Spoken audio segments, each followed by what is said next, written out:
Well, good morning, everyone, and welcome on into our Valley News Now desk on this Tuesday morning.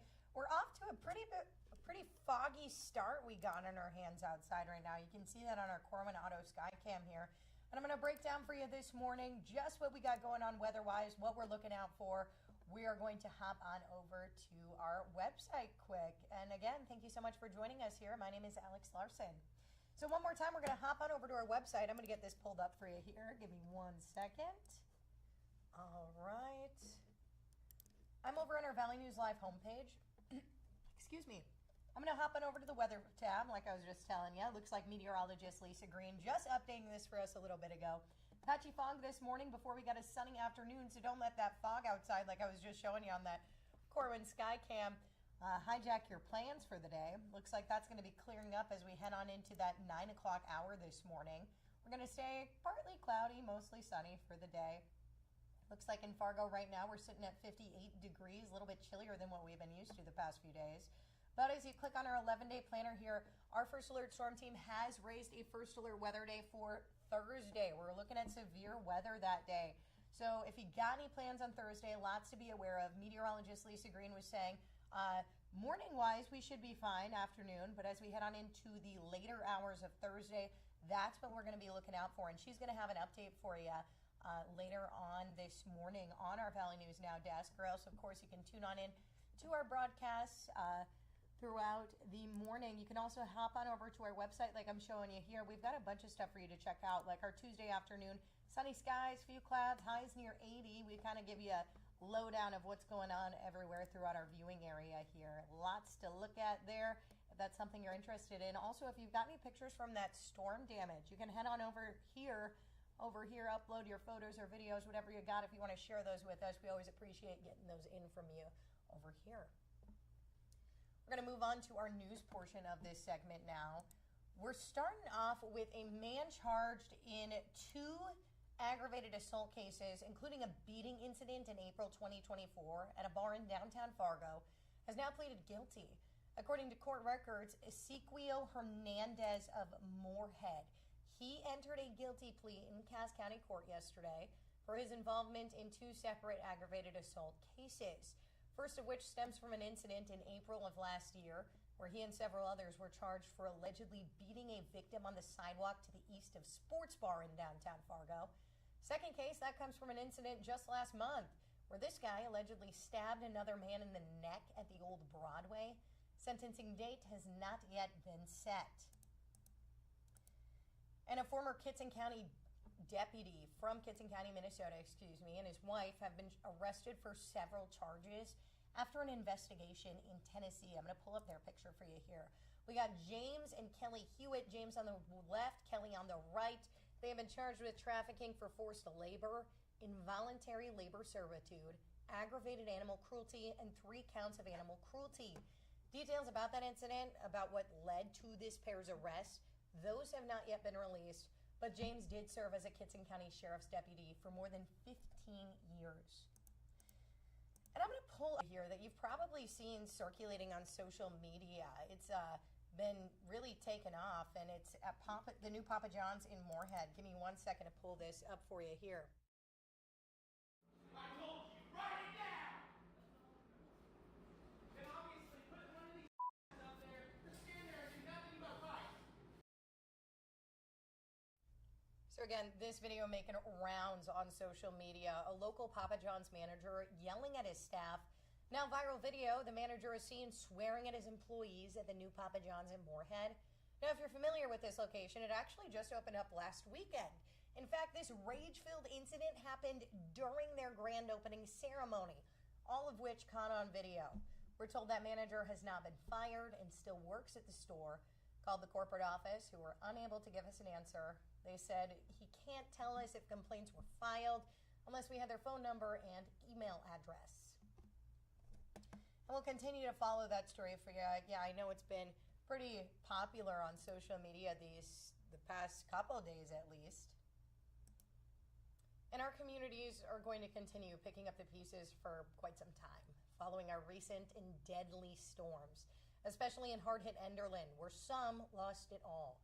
But there have been some bright spots in these dark times. And Valley News Team's Courtney Lockey shows us how one missing piece of family history found its way home just in time. Let's take a listen.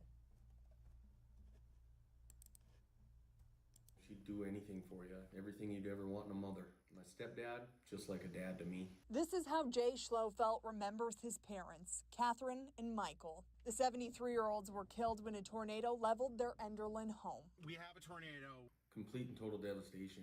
Got there at about 10:30 in the morning, and the only reason I knew that it was their farm is because their two vehicles were parked in the driveway. The family has been sifting through the rubble for weeks. I know that photos, especially like physical photos, can be really near and dear to people. 60 miles away in North Moorhead, Cassette Anderson's family home was fine. They were looking for damage when they came across this photo. We definitely don't know who these people are. Like, we don't recognize the house. We don't recognize any of the kids. The 19-year-old thought of all the people who had lost so much. She held on to it, snapped a photo, and put it on Facebook. Within hours, she knew she made the right decision. That photo belonged to Jay's parents. To know that I had a piece of theirs that was miraculously preserved from the storm, it felt really nice. For the photo to travel that far is really crazy, and to be intact. They had so many photos in their house of all of us and all of the grandkids. These are Catherine and Michael's grandchildren, some of them. They have 21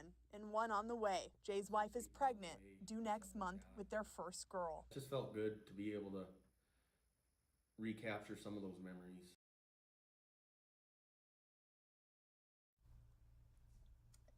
And that's Courtney Lockey reporting there. A family member did come to get that photo from Cassette just in time for the funeral this past weekend. Another man was also killed in that Enderlin tornado as well. We've got previous coverage over on our website, valleynewslive.com. And a string of violent storms on June 20th led to more than a dozen tornadoes touching down in North Dakota, one of them hitting a home in Spiritwood. So that home belonged to Crystal Hovda. So that also belonged to her and her family. They waited out the tornado in their basement bathroom, barricading the door by leaning their bodies against it. The twister tore their home apart, leaving only the foundation. Hovdas are starting to rebuild, though. We'll hear from them. I'm saddened by all of this, but I'm not mad because we're all here and we're all doing it together, and it very much could not be that case. So far, GoFundMe has raised over $46,000 for the family. You can find a link to that over on our website, valleynewslive.com, or of course, as always, your free VNN News app. So Fargo City Commission heard a proposal last night from the Municipal Airport Authority asking for more funding for 2026. That dollar amount is $1.7 million. So this is part of their annual request for tax levy funding. The mill levy is only used for capital projects, and it's not used to fund daily operations of the airport. Hector currently has 3 projects in progress, including the $200 million terminal expansion, which is expected to be done in the fall of 2026. The city passes the levy funds to the airport from the taxpayers, as is the case with the other 84 airport authorities in the state of North Dakota. No action was taken, though, by City Commission at last night's meeting. There is some exciting news at Hector International Airport, though. They're announcing a new daily nonstop route to Atlanta with Delta Airlines. That starts December 20th of this year. Tickets, though, they go on sale now. Daily flight schedule, that is up on your screen. Looks like Atlanta to Fargo, that departs at 8:15, arrives at 10:28 at Hector. Hector to Atlanta departs at 6 a.m., arrives at 10:06 a.m. These can also be found over on our website. If you don't have a chance to screenshot or take a picture of this here, you can find it there as well.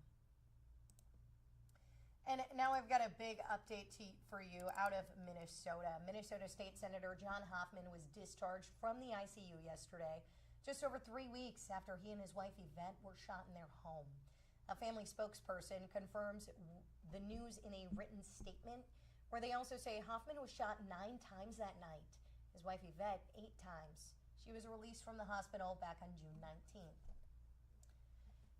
And we got a lot of action going on this week at the Red River Valley Fair. I'm going to pull up my screen here and go through a little bit of what we're looking at for today over at the Red River Valley Fairgrounds. Lots of exciting stuff happening. So let's take a look, okay?